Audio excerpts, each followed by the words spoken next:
est sur la place Saint-Francès, une ville vieille de Nice, dit Lou Babazouk, qui appartient à la découverte d'une enceinte de bâtiments gaire coneguda au public, avec des fondaments qui datent de l'âge médian, a seguit d'évolution tout au long du siècle, avec retrouvé Jean-Luc Gag per qu'ils explique.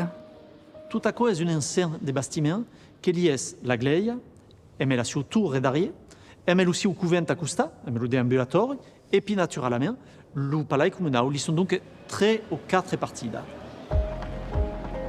La partie de complètement restaurée est la tour Saint-Francès. A Dubert s'y porte au public d'esprit les journées du patrimoine de septembre 2019. A messi 1282 escalons vaut bien la peine de monter à cima. Ce qui est exceptionnel pour la tour est que tu mènes au point de vista le plus extraordinaire du monde. Parce que quand tu es à 42 mètres de haute, tu peux voir la ville, tu peux capir l'urbanisation de la ville et tu peux capir l'histoire de la ville.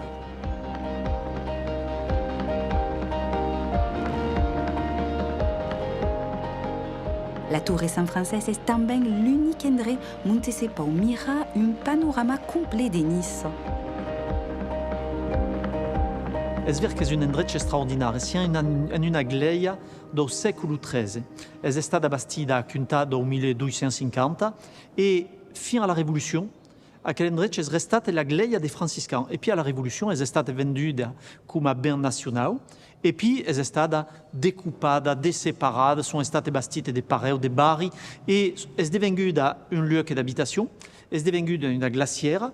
Puis, piccino a piccino, è divenuta un tribunal, è divenuta nel 1970, il luogo dove s'agantava, si recuperava, li rementa in vieilla villa, è stata un cinema, è stata un dancing, e poi per senché del palais comunale a Costa, che è stata la mairie dalla fine del secolo XVI fino al 1968, après è stato il luogo dei sindicati.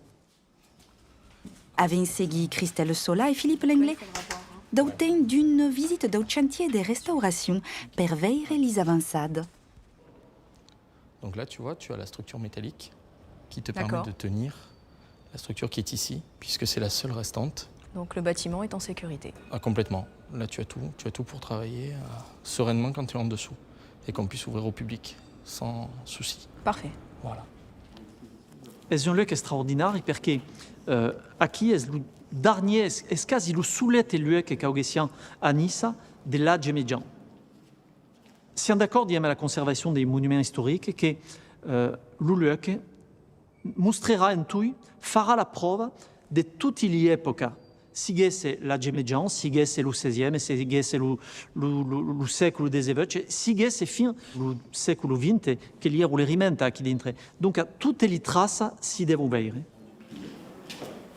Tu en as plusieurs comme ça. Et là, È un chantier che è importante perché tutto si fa qui dentro è il servizio dell'estate. L'architecte dei bâtiments de France, la DRAC, donc la conservation des monuments historiques, et puis també le service régional d'archéologie. Donc tout aquest chantier s'y fait en respectant les règles de conservation et de mise en valeur du patrimoine. C'est parle de conservation du patrimoine, mais de qu'est-ce l'idée finale? C'est que si si en pantalla, també le consul de Nice, est que devenga un lieu de culture. Vuol dire que le palais communal li sera d'exposition sur l'histoire de Nice, une exposition permanente. Aquí, en la Gleia, il sera d'exposition giganti, des concerts, des conférences, des spectacles.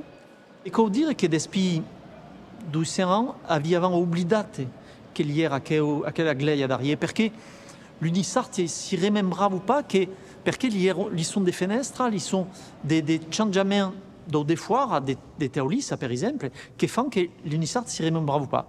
À eux, à le savoir et à eux, à les travailler. Un travail de restauration et d'harmonisation qui continuera per quelques années d'avenir, une affaire à seguir.